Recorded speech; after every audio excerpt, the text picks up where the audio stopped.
Amin. Bismillahirrahmanirrahim. Alhamdulillahirabbil alamin. Allahumma shalli wa sallim wa barik ala sayyidina Muhammad wa ala alihi wasallam. Allahumma aftah alaina wa ala dhurriyyatina futuhal arifin. Allahumma 'allimna ma yanfa'una wanfa'na bima 'allamtana wa zidna 'ilma. Allahumma ya mu'allima Ibrahim 'allimna ya mufahhima Sulaiman fahimna.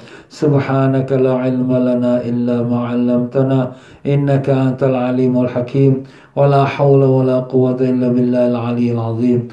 إلهنا أنت مقصودنا ورضاك مطلوبنا أعطنا محبتك معرفتك وصلى الله على سيدنا محمد وعلى آله وصحبه وسلم والحمد لله رب العالمين.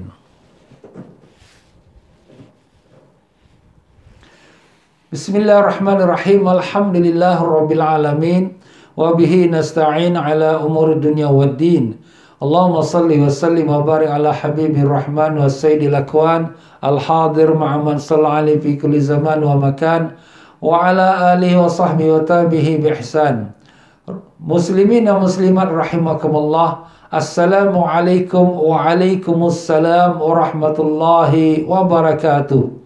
Alhamdulillah, syukur kita pada Allah yang telah pertemukan kita pada petang Jumaat daripada bulan Sya'ban yang barakah, bulan yang di mana diperbanyakkan, disuruh kita perbanyakkan selawat atas Nabi Rasulullah sallallahu alaihi wasallam. Pada hari Jumaat yang disuruh kita banyak selawat pada Nabi sallallahu alaihi wasallam. Ya para jemaah sekalian semua, apa khabar? Alhamdulillah, mudah-mudahan semua dipanjangkan umur, dalam sihat walafiat, disembuhkan semua penyakit, dikabulkan sekalian hajat, dimatikan dalam iman, dalam Islam, dalam husnul khatimah, dan ditemukan kita semua dengan Rasulullah sallallahu alaihi wasallam, mendapat barakah dan syafaat baginda. Allahumma amin ya rabbal alamin. Ya para jemaah sekalian, alhamdulillah, dalam pelajaran kita yang pada semalam kita telah pun sampai dalam pembicaraan kitab Fiqhul Ibadat menurut mazhab Al-Imam Syafi'i rahimahullah taala. Kita telah membicarakan daripada perihal azan dan qamat. Ya, kita dah sebutkan dalam pelajaran kita yang semalam, iaitu beberapa perkara yang bersangkut paut dengan azan dan qamat. Bilakah kita nak lakukan azan? Apakah kelebihannya azan itu? Menjauhkan syaitan yang bila dengar azan dia lari. Dan demikian juga sunat kita azankan waktu-waktu yang tertentu. Seperti kalau kita dalam ketakutan, ya, kita lakukan azan supaya hilang rasa ketakutan. Bila kita di tengah hutan ataupun di tempat yang gelap yang takut, kita azan supaya jauh semua jin-jin dan setan-setan semua, ya. Dan demikian juga kita telah menyebutkan tentang azan tu sekali saja dilakukan pada setiap satu waktu salat, melainkan Jumaat dan juga subuh. Disunatkan, ada juga pendapat ulama disunatkan buat 2 kali azan. Kalau subuh tu sebelum azan subuh betul, azan tahajud. Dan begitu juga Jumaat sebelum azan yang di imam atas mimbar, sebelum itu dilakukan azan yang pertama, yang di mana ia sebagai masuk waktu solat Jumaat. Ya tuan-tuan dan puan-puan rahimakumullah, kita juga telah menyebutkan syarat-syarat muazzin. Dia mesti seorang lelaki yang sudah beragama Islam, yang akil, yang baligh. Dan demikian juga seorang lelaki yang di mana dia telah mengetahui masa waktu solat. Dan kita juga telah bahaskan kalau orang perempuan nak azan untuk orang lelaki itu jangan, kerana boleh buat berfitnah. Tapi kalau dia sesama perempuan, azan sama-sama dia. Untuk orang perempuan pelan-pelan saja cukup, orang perempuan sama perempuan dengar.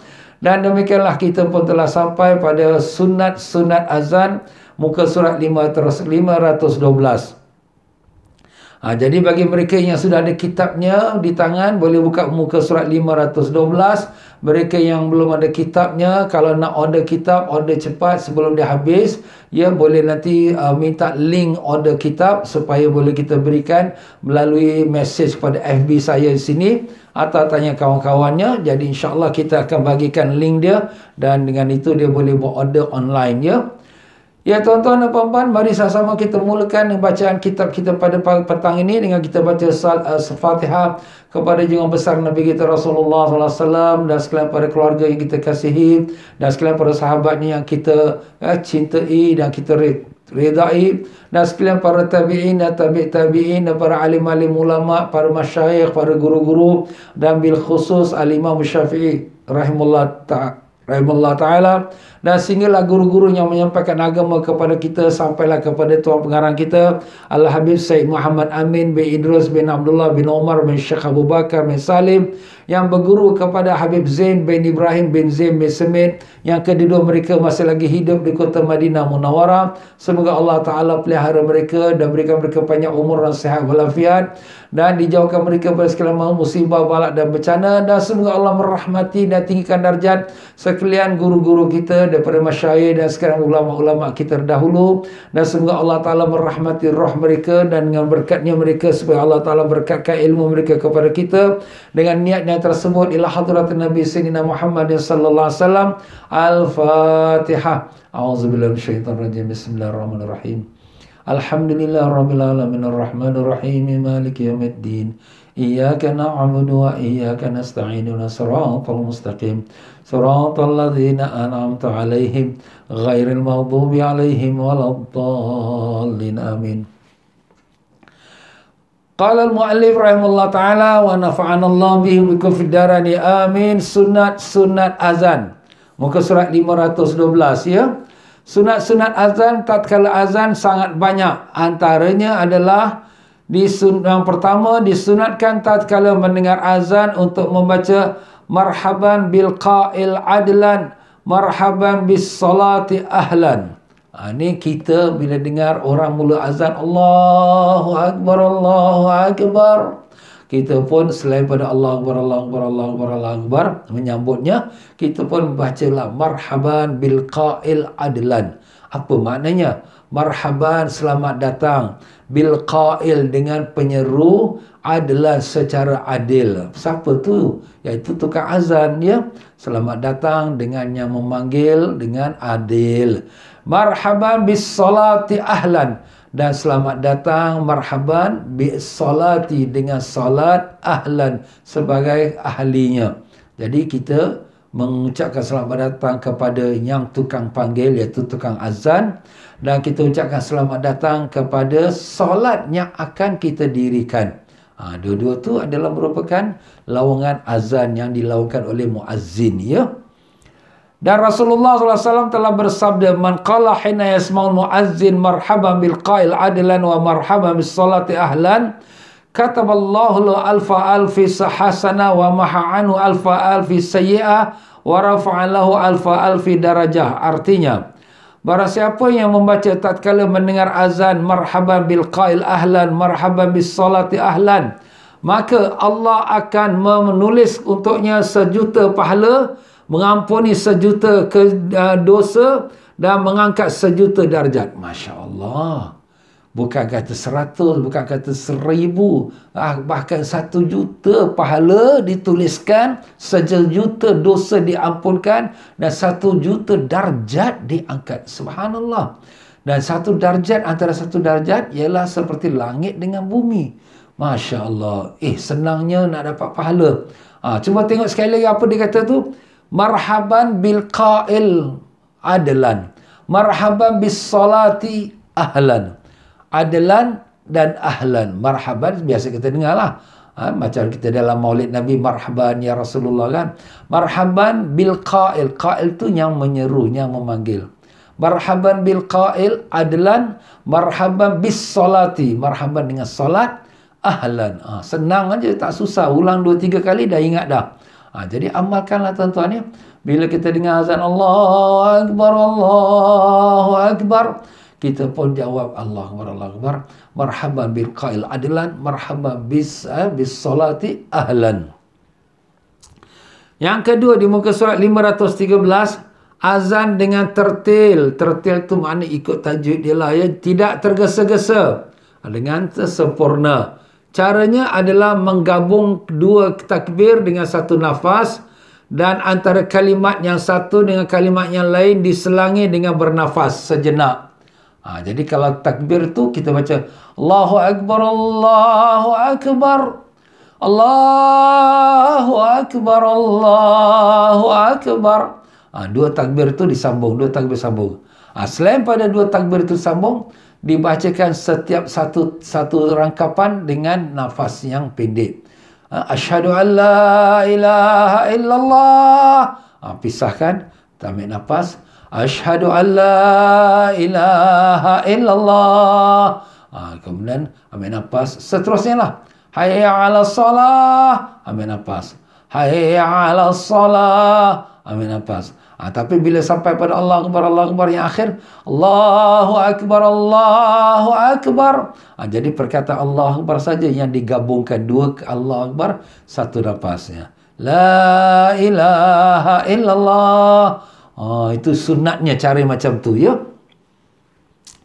Yang ketiga, mengeraskan suara lebih dari ukuran yang wajib. Kuatkan lebih. Kita kalau panggil Ali, ni Ali tu kita punya volume mungkin 5 volume lah. Tapi kalau kita azan, jadikan 10. Allahu Akbar, Allahu Akbar. Kita jeritkan dia, kuatkan dia. Hal ini jika akan azan untuk kaum muslimin. Dan jika azan untuk diri sendiri, maka sebatas ukuran yang dia dengar.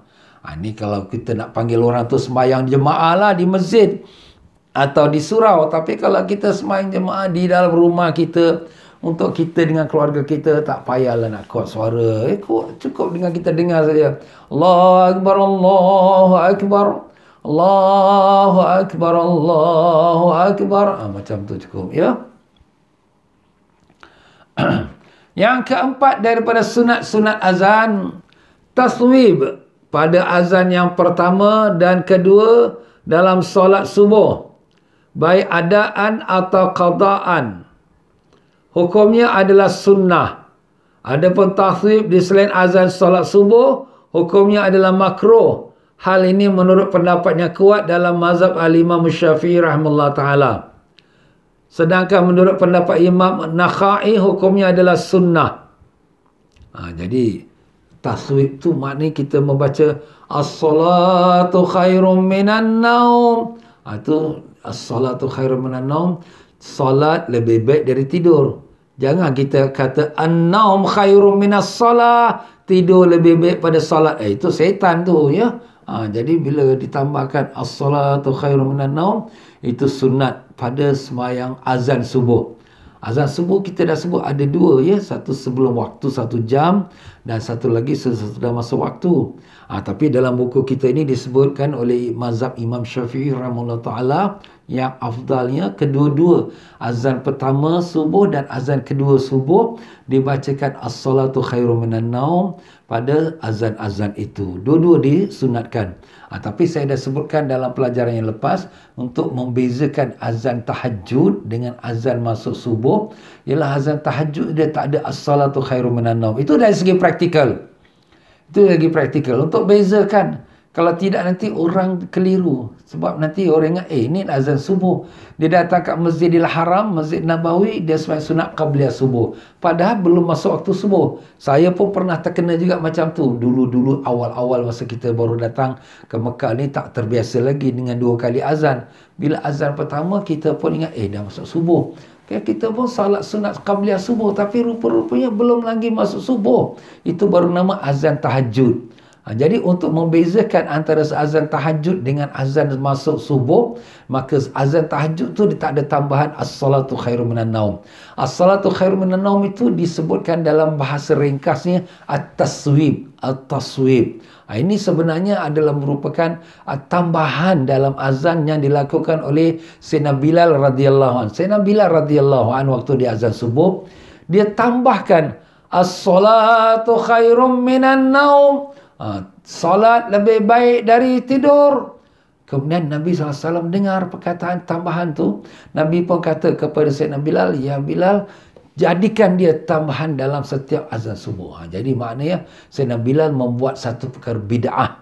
Ya, sebab Nabi tak ajar. Nabi pun tak suruh. Tiba-tiba dia saja tambah. Tapi kebetulan Nabi dengar dan Nabi mengakui. Nabi tak kata, Bilal, kau ni buat bid'ah. Aku tak suruh kau buat, kau buat. Aku tak buat, kau buat. Nabi tak kata macam tu. Tapi benda tu baik dan bagus. Kerana subuh ni waktu orang tengah tidur. Jadi Nabi kata, Bilal, jadikan tu bacaan tu, as-salatu khairum minan naum, dalam setiap azan subuh. Jadi tu tuan-tuan. Itu asal usulnya, as-salatu khairum minan naum, ya. Jadi dalam mazhab Imam Syafi'i yang kuatnya, dua-dua, azan pertama, azan kedua disunatkan baca at-taswib. Taswib itu as-salatu khairum minan naum. Baik solat adaan atau qadaan. Ustaz, qada kita nak sembahyang qada. Ini kalaulah kita terlepas waktu. Macam kisah Nabi kita sallallahu alaihi wasallam tidur di satu lembah balik pada perang, tidurnya tak sedar sampai terbit matahari. Kemudian Nabi suruh pindah, kemudian dah lepas pindah pada tempat tersebut, Nabi SAW suruh satu orang azan, dan kemudian salat sunat, lepas tu qamat, lepas tu dah sembahyang qada pun nak azan, masih lagi disunatkan. Tapi kalau sekiranya qada sembahyang sunat, sembahyang fardu subuh yang lama-lama dah 5 tahun 10 tahunnya, takkan tiap-tiap kali itu kita nak azan. Tak cukup dengan qamat saja kalau nak qamat, tapi tak perlu nak diaulangkan azan. Ini maksud qada tu ialah qada tu baru terlepas. Maka kita sembahyang subuh, kita pun azan, dan sunat kita letakkan as-salatu khairum minan naum. Jadi pokoknya di sini sembahyang fardu subuh, adaan atau qadaan yang baru terlepas lah ya. Maka bila kita azan, sunat kita tambahkan as-salatu khairum minan naum. Itu pada pendapat ulama mazhab Syafi'i yang kuat. Tapi ada juga pendapat dalam mazhab atau bukan dalam pendapat Imam Auza'i atau disebut sini Imam Nakhai salah seorang ulama dalam mazhab Syafi'i. Beliau mengatakan sunat dalam semua waktu. Dia semua waktu, lima waktu, Zuhur, Asar, Maghrib, Isyak. Benda itu menurut dia ya. Sebab apa? Sebab sunat tu mengingatkan orang as-salatu khairum minan naum, salat lebih baik dari tidur. Mungkin ada orang tengah tidur waktu zuhur, waktu asar, jadi diingatkan as-salatu khairum minan naum. Sebagian ulama berpendapat jika taswib pada azan pertama dalam solat subuh, maka tidak sunat taswib pada azan yang kedua. Jadi itu setengah ulama. Setengah ulama ni pun dalam mazhab Syafi'i juga. Ya, mengatakan kalau azan subuh ada dua, kalau satu dah buat, yang pertama, yang kedua tak payah buat lah. As-salatu khairum minan naum. Tapi kalau yang kedua buat, yang pertama tak payah buat. Itu yang kita amalkan sekarang ni, yang kita amalkan macam tu. Ya, di Mekah, Madinah macam tu. Tapi kalau nak buat dua-dua, boleh juga. Sebab itu juga dikatakan sunat oleh mazhab Imam Syafi'i yang kuat. Ya, yang kuat. Alhamdulillah. Yang kelima, azan dengan tarjih. Apa tu tarjih? Iaitu membaca lafaz syahadatain, 2 syahadah, sebanyak 2 kali tatkala azan secara perlahan, yang hanya terdengar oleh dirinya sendiri dan orang-orang yang di sekitarnya. Kemudian mengulang lafaz tersebut dengan mengeraskan suaranya. Jadi kita ni bila dalam azan kita ada sebut 2 kalimah syahadah. Asyhadu an la ilaha illallah. Kita angkat suara. Tapi sunat sebelum kita angkat suara asyhadu an la ilaha illallah, nak beritahu pada seluruh orang, aku menaik saksi tiada Tuhan melainkan Allah.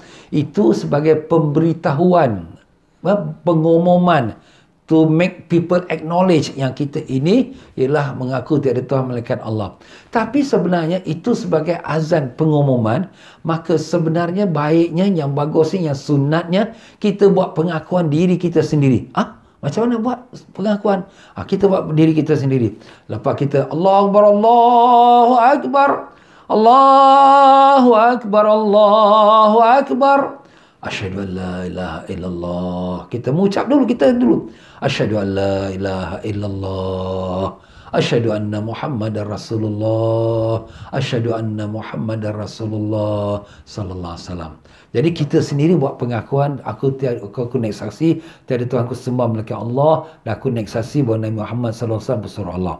Selepas kita buat pengakuan 2 kalimah syahadah ini, barulah kita laungkan asyhadu an la ilaha illallah.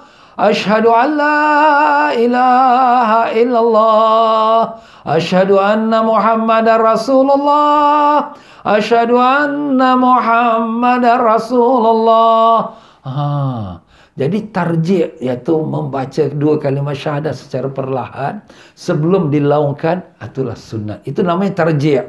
Dalam bahasa Arab namanya tarjih. Ya, jadi ini sunat bagi orang-orang tukang azan yang sunatnya. Ingatlah ya, kita nak laungkan azan ni ada adab-adabnya. Ini antara adabnya.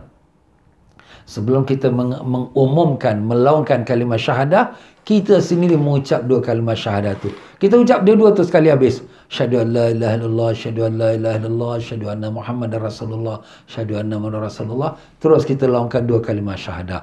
Bukan kita berhenti asyhadu an la ilaha illallah, lepas tu laung, lepas tu asyhadu anna Muhammadar Rasulullah, lepas tu laung, tidak. Tapi ada juga orang yang buat macam tu. Asyhadu an la ilaha illallah, asyhadu an la ilaha illallah, kemudian dia pun pekik. Asyhadu an la ilaha illallah, asyhadu an la ilaha illallah. Lepas tu dia pelan-pelan asyhadu anna Muhammadar Rasulullah, asyhadu anna Muhammadar Rasulullah. Itu ada orang buat macam tu. Tapi yang sunatnya kita komplitkan dua kalimah syahadah tu dalam perlahan dan kemudian baru kita laungkan secara kuat, ya. Kita komplitkan dia. Dan sunat yang keenam, meletakkan dua jari telunjuk pada kedua telinga ketika azan. Adapun di antara hikmahnya adalah agar suaranya lebih keras dan agar orang yang tuli dapat mengetahui kalau muazzin sedang mengumandangkan azan. Sunat. Jadi telunjuk kita, ya, kita letakkan kat telinga kita. Kita letak kat lubang telinga kita, kita tutup. Jadi bila kita tutup ni, kita tak dengar suara orang. Jadi bila kita tutup ni, bila kita pekik tu, suara dia lebih kuat lagi, lebih lantang lagi. Sebab apa? Suara tu dia keluar pada mulut saja. Kalau sekiranya kita tak tutup, dia keluar pada telinga pun keluar sikit, pada mulut pun keluar juga. Jadi itu sunatnya. Itu satu sebab. Antara sebab sunatnya kita letakkan jari telunjuk kita kat telinga kita. Tapi antara sunatnya lagi, dia sebagai isyarat kepada orang yang tuli. Tuli tu orang pekak. Orang pekak ni tak dengar azan. Tapi dia tengok orang ini letak tangan kat telinga, pusing kanan, pusing kiri. Oh, ni tengah azan ni. Jadi dia tahu. Itu antara kelebihannya kalau kita letak dua jari telunjuk kita di telinga kita waktu kita azan, ya.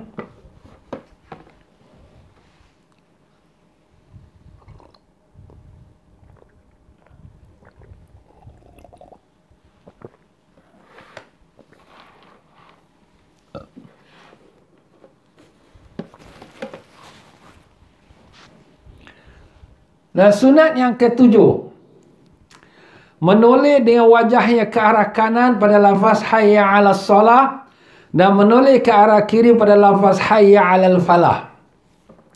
Jadi kedua-duanya kita komplitkan. Hayya 'alas salah, hayya 'alas salah. Habiskan sebelah kanan. Kemudian hayya 'alal falah, hayya 'alal falah. Habiskan sebelah kiri. Macam tu, ya. Jadi bukan kita kanan kiri tidak, ya. Kanan tu hayya 'alas salah dua-dua dan hayya kiri tu hayya 'alal falah dua-dua. Tuan-tuan tengok saya mungkin kanan kiri tu bingung sikit, ya. Bagi saya kanan ini kanan saya, ya, kanan saya dan ini saya punya kiri saya, ya. Tu dia sunat tu. Jadi orang yang tuli, yang pekat telinga tak tahu bila masa waktu, tengok orang ni pusing kanan, tengok orang ni pusing kiri. Oh, ni tengah azan ni. Dah masuk waktu lah ni. Itu antara kelebihan dia, kita pusing kanan kiri dan sebagainya. Yang ke-8 dari sunat-sunat azan, menjawab lafaz azan bagi seseorang yang mendengar azan, hukumnya adalah sunnah. Hal ini menurut pendapat yang kuat dalam mazhab Imam Syafi'i rahimahullah ta'ala. Dan jika tidak menjawab azan, maka hukumnya adalah makruh. Nampak? Sunat kita jawab azan. Baik orang lelaki, baik perempuan. Baik yang dalam uzur, perempuan dalam haid, perempuan dalam nifas, masih disunatkan. Tetapi yang kalau dalam tandas, tak boleh kita jawab lah, ya. Itu dalam tandas tak boleh sebut nama Allah. Tapi di luar tandas, kita yang tak ada wudu, ada wudu, yang hadap besar, tak hadap besar, sunat kita jawab. Kalau tak jawab, makruh pula. Sedangkan menurut pendapat Imam Abu Hanifah dan Imam Daud Az-Zahiri, Imam Abu Daud Az-Zahiri, Imam Daud Az-Zahiri, bukan Abu Daud, ya. Perkataan Abu tu kita cancel lah. Imam Daud Az-Zahiri, ya. Rahimahullah ta'ala. Dan Imam Ibnu Wahbin rahimahullah ta'ala jawab, mengatakan hukum menjawab azan adalah wajib. Oh, wajib. Kalau tak jawab, berdosa. Oh, berat tu. Jadi kalau gitu, kita jawablah. Sebab kalau kita tak jawab, ada ulama kata berdosa. Lebih baik kita jawab, ya. Walaupun dalam mazhab Syafi'i hukumnya sunat. Sebenarnya pahalanya besar ya. Dalam riwayat, ada riwayat lain yang saya terbaca, kita jawab azan ni setiap satu kalimah, setiap satu huruf, bukan satu kalimah, setiap satu huruf. Macam kita kata Allahu Akbar, alif, kaf, bara, setiap satu huruf mendapat 2000 pahala. Wow, 2000 pahala. Kalau sekiranya akbar, dah alif, kaf, bara dah jadi 4 huruf. Allah, alif, lam, lam, ha, 4 huruf. Dah jadi 8 huruf. 8 kali 2 dah 16,000 pahala. Masya Allah, mudahnya dapat pahala. Itulah kelebihan umat Nabi Sayyidina Muhammad SAW yang selalu kita sebutkan. Umur kita, umat Nabi SAW ni pendek-pendek ya. Umur kita pendek, 60 tahun, 70 tahun, pendek kalau banding dengan umat dahulu sampaikan 100 tahun, 1000 tahun, Masya Allah. Tapi kita dapat, pahala kita sikit saja amal, 2000. Macam tadi kita kata, kita baca marhaban bil qa'il adlan bila dengar azan. Wah, dapat pahalanya 1 juta pahala didapatkan, 1 juta dosa diampunkan, 1 juta darjat diangkat. Masya Allah. Bagus tu. Jadi kita amalkanlah ya. Jadi macam tu. Dan yang ke-9 di muka surat 514 ya.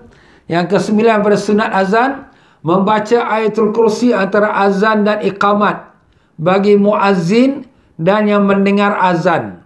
Jadi lepas azan nak qamat kan, tapi jangan qamat cepat-cepatlah.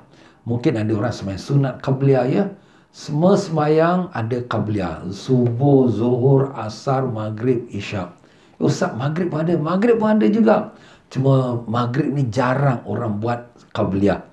Tapi memang ada ya, itu dalam hadis memang jelas ada.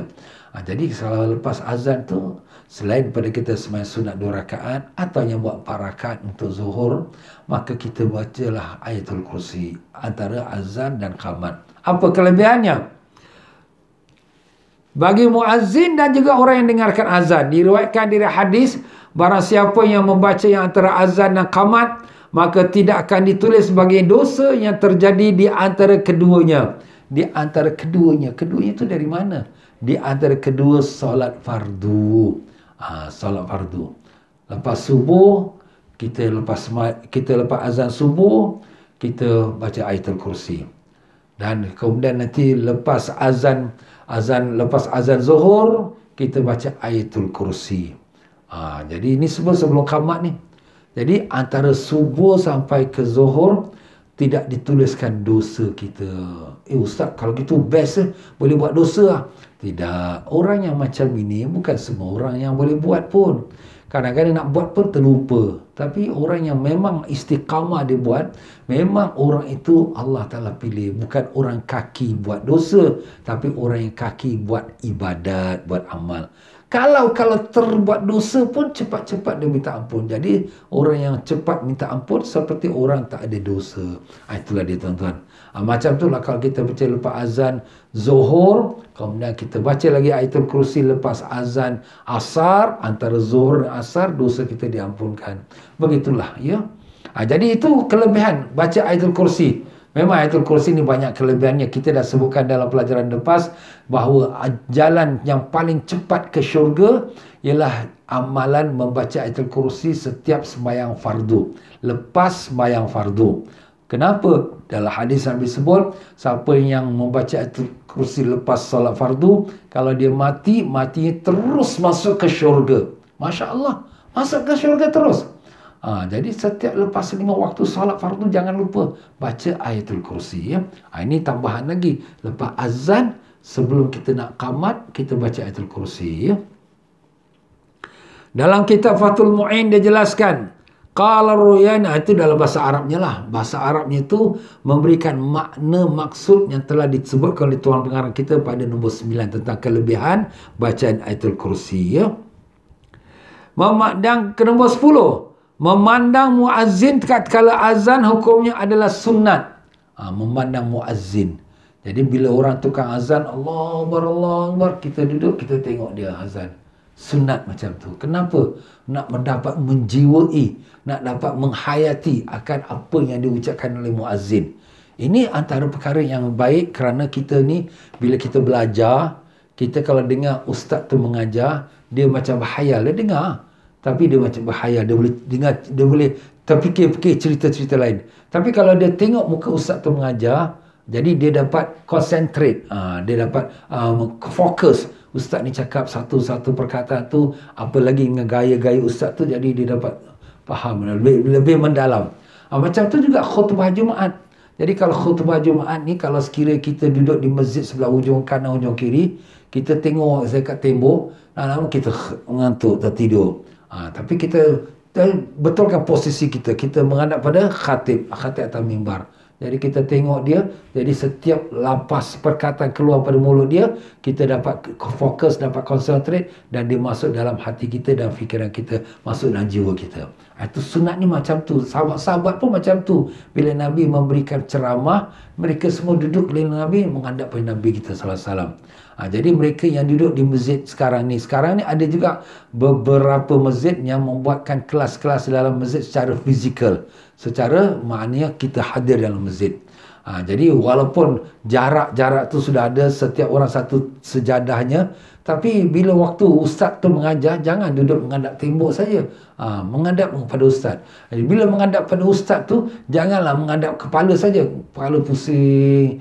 Kau duduk setengah jam kepala pusing, lama sakit kepala tu.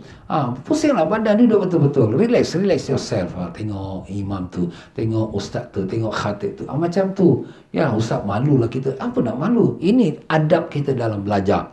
Macam tu juga adab kita dengan kita mendengar muazzin. Kalau kita nampak dia lah. Kalau muazzin duduk dalam bilik Bilal dia, bilik imam dia azan, kita tak nampak. Tapi kalau lah dia dekat depan mimbar dia mengelongkan azan, kita tengoklah muka dia. Jadi dapat kita dia punya sunnahnya, ya. Yang ke-11, memperbanyak membaca doa antara azan dan qamat. Kerana termasuk waktu-waktunya mustajab untuk doa. Sebagaimana sabda Rasulullah SAW, doa bainal azani wal iqamah la yuraddu. Doa antara azan dan qamat tidak akan ditolak, pasti dikabulkan. Hadis riwayat Abu Daud dan lainnya. Nampak tuan-tuan? Di antara masa yang sangat diperkenankan doa ialah antara azan dan qamat. Lepas azan kita sembahyang sunat 2 rakaat. Lepas sembahyang sunat 2 rakaat, sementara nak tunggu qamat, kita pun doa apa-apa hajat kita. Doa antara 2 azan ni tidak akan ditolak oleh Allah. Kenapa? Itu kelebihan azan. Sebab tu di sini habis ustaz qamat pun dinamakan azan juga. Sebab dia panggilan, cuma dia ringkas. Azan tu dia panjang, ya, dia kuat. Tapi kalau qamat tu dia ringkas. Jadi macam itulah dia, ya. Yang ke-13, yang ke-12, setelah lafaz tasyahud yang kedua, maka disunatkan untuk membaca lepas bacaan tasyahud kedua. Tasyahud tu asyhadu an la ilaha illallah. Yang keduanya wa asyhadu anna Muhammadar Rasulullah.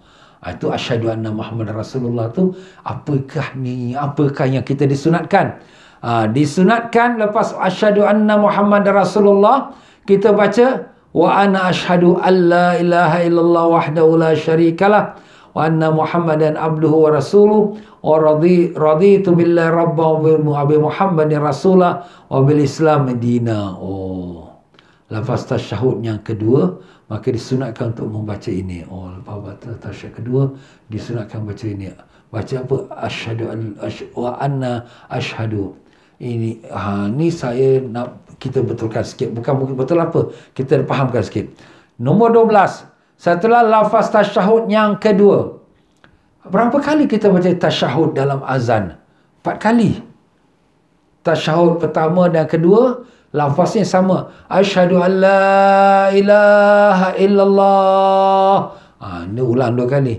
Nah, kemudian tasyahud yang ke berikutnya, asyhadu anna Muhammadar Rasulullah. Ulang 2 kali. Jadi kalau 2 kali Allah, 2 kali Muhammad, maknanya dah 4 kali.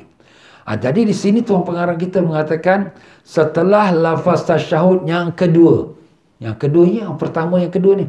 Asyhadu an la ilaha illallah. Kemudian kita ikuti asyhadu an la ilaha illallah. Kemudian asyhadu an la ilaha illallah. Kemudian kita ikuti asyhadu an la ilaha illallah. Kita tambahkan lepas tasyahud yang kedua Allah Ta'ala tu, wa anna asyhadu an la ilaha illallah wahdahu la syarikalah. Apa maknanya?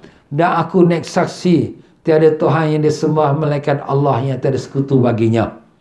Wa anna Muhammadan abdu wa rasuluh, dan Muhammad itu hambanya dan rasulnya. Raditu billahi rabban wa bi Muhammadin rasulan. Aku ridha Allah sebagai Tuhan dan Nabi Muhammad SAW sebagai rasul, wa bil Islam dinan, dan Islam sebagai agama. Ini sunat dibaca selepas tasyahud yang kedua. Bila selepas Ummu Azin kata wa asyhadu anna Muhammadar Rasulullah, kita pun bacalah asyhadu an wa anna asyhadu an la ilaha illallah wahdahu la syarikalah wa anna Muhammadan abduhu rasuluh raditu billahi rabban wa bi Muhammadin rasulan wa bil Islam dinan. Allah, Ustaz, panjangnya macam-macam nak baca. Tak apalah, ini sunat. Sunat ni makna kalau dapat kita buat, tak dapat taklah berdosa. Ibarat macam kita sekarang, kita jemput orang makan, kita siapkan nasi berani dam ada, nasi lemak ada, kacang pul ada kuih-kuih ada. Kita pilih lah mana kita nak makan. Boleh makan semua, makanlah. Tak boleh makan semua, makan yang boleh kita makan. Macam itulah.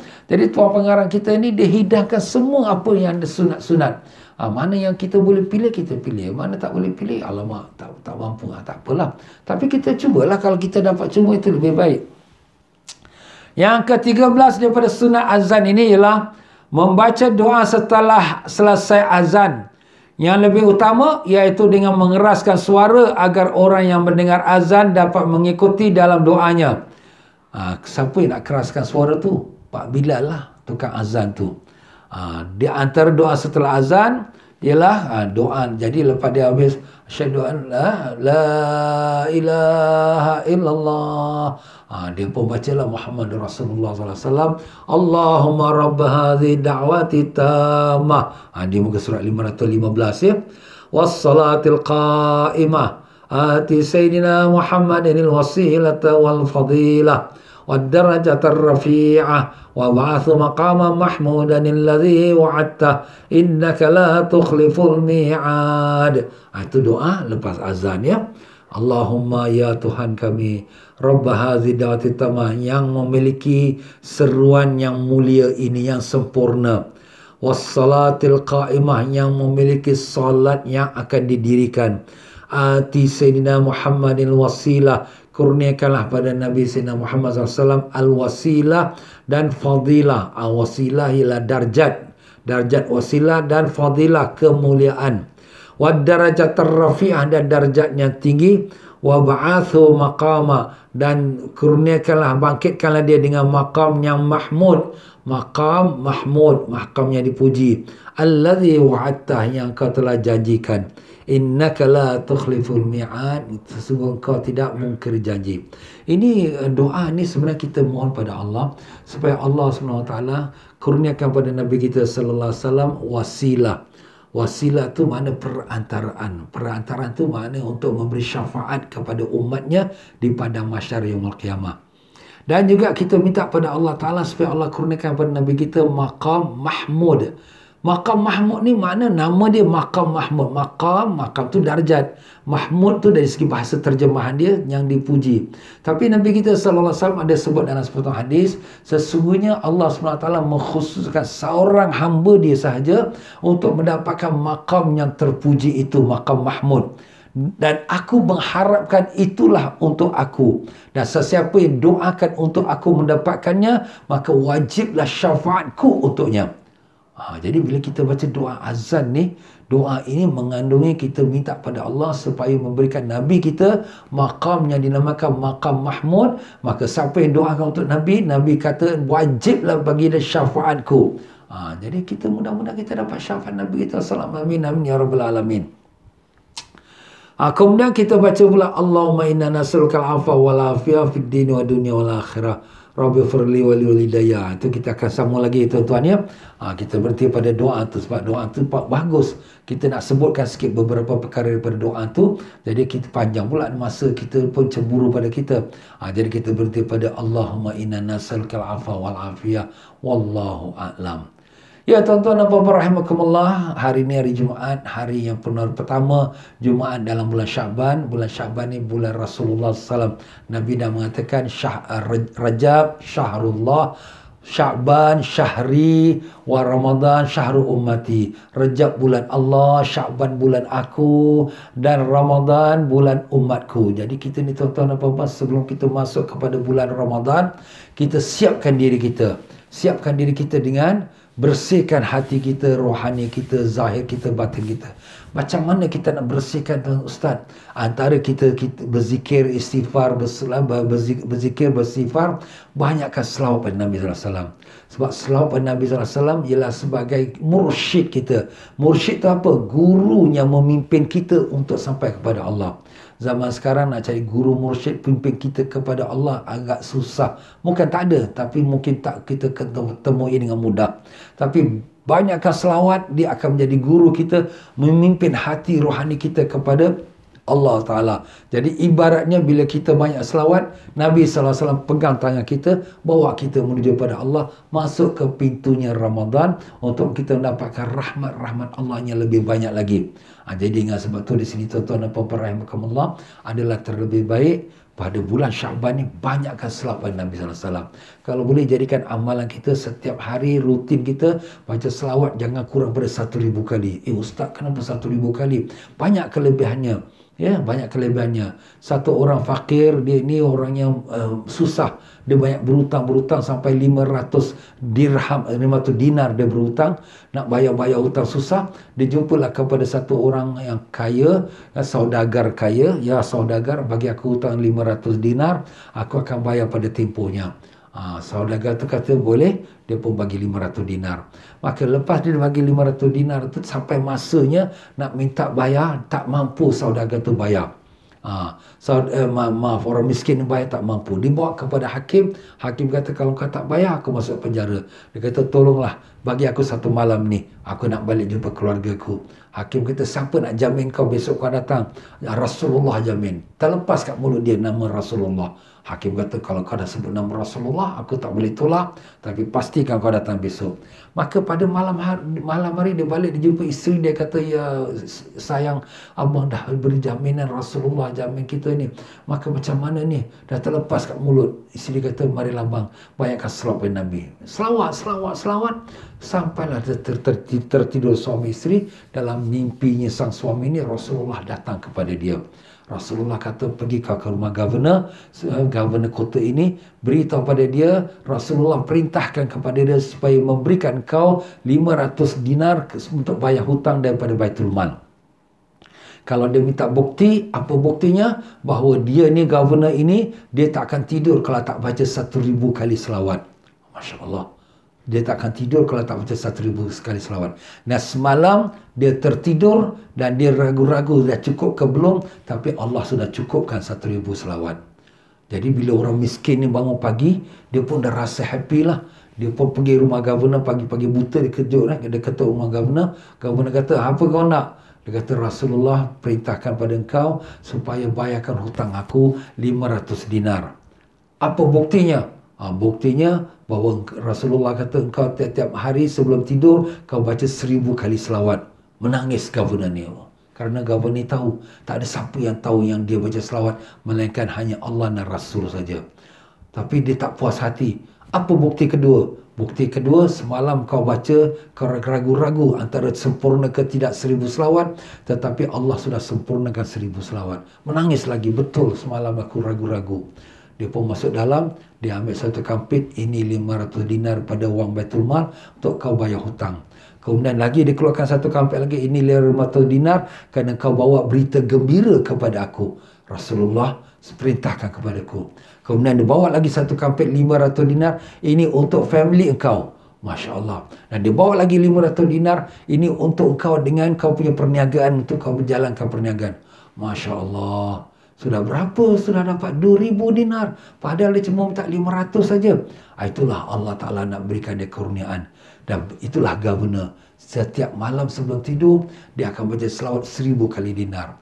1,000 kali selawat. Tuan-tuan dan puan-puan, 1,000 kali selawat ni paling kurang, kalau boleh lebih lagi bagus, ya. Orang yang banyak selawat, insya-Allah satu malam dia akan jumpa dengan Rasulullah sallallahu alaihi wasallam.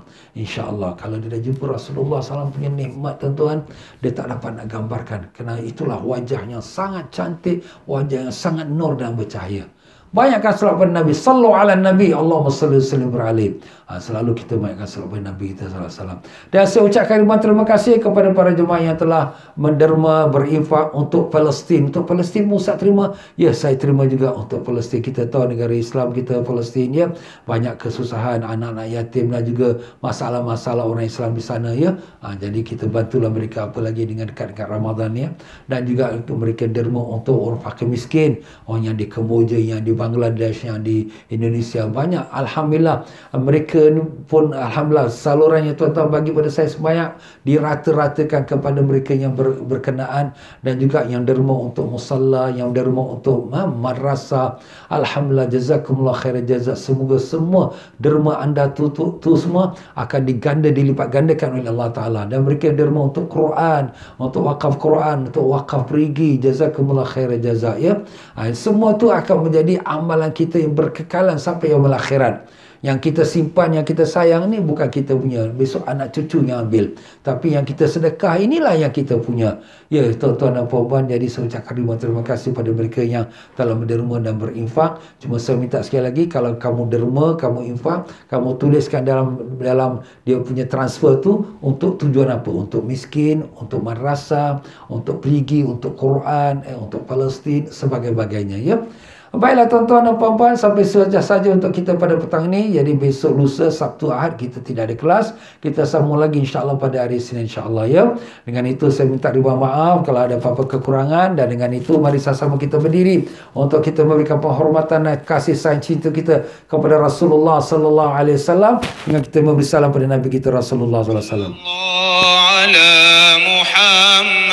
صلى الله عليه وسلم صلى الله على محمد صلى الله عليه وسلم الله يا نبي سلام عليك يا رسول سلام عليك يا حبيب سلام عليك صلوات الله عليك الله يا نبي سلام عليك يا رسول سلام عليك يا حبيب سلام عليك صلوات الله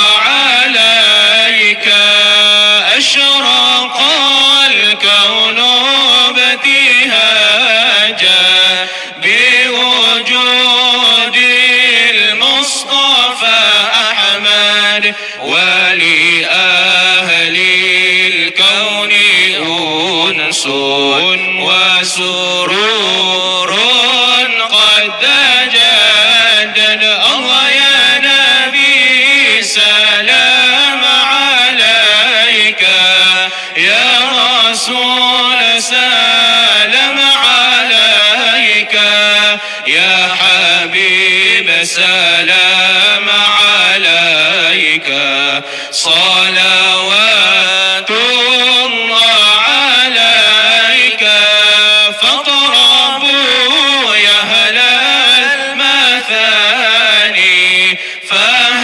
فهزاروا اليمن غرد واستضيئوا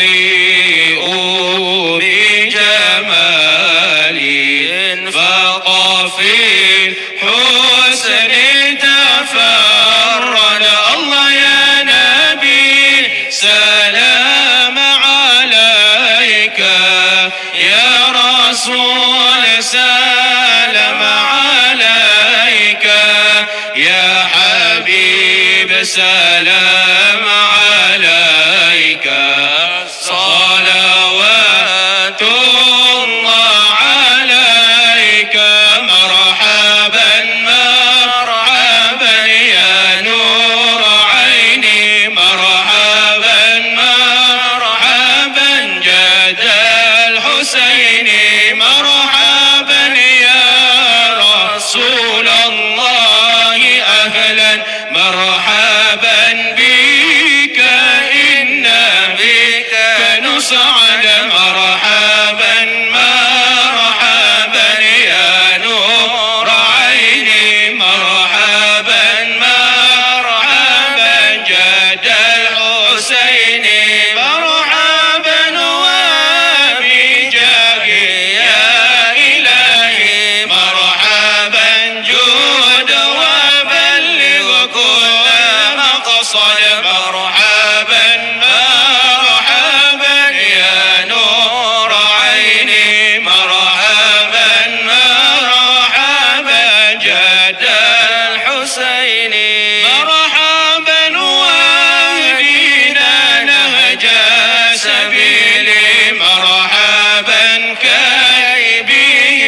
وصعد ونرشد مرحبا مرحبا يا نور عيني مرحبا مرحبا جد الحسين ربي فاغفر لي ذنوبي يا الله ببركة الهادي محمد يا الله ربي فاغفر لي ذنوبي يا الله ببركة الهادي محمد يا الله ربي بلغنا بجاهي يا الله في جوار خير مقعد يا الله ربي فاغفر لي ذنوبي يا الله ببركة الهادي محمد يا الله وصلاة الله تغشى يا الله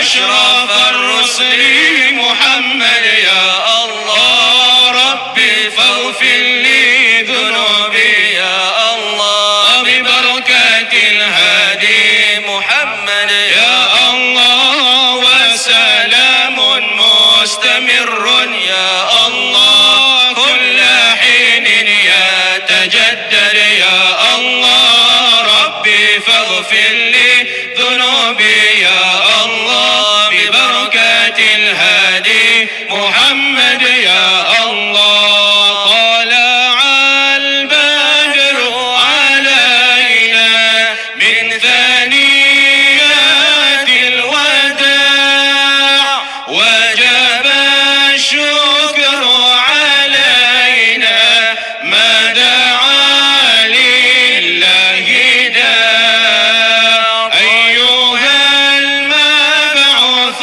فينا جئت بالأمر المطاع جئت شرفت المدينة مرحبا يا خير داع طلع البدر علينا من ثنيات الوداع وجب الشكر علينا ما دعا لله داع صلى الله على محمد صلى الله عليه وسلم صلى الله على محمد صلى الله عليه وسلم صلى الله على محمد صلى الله عليه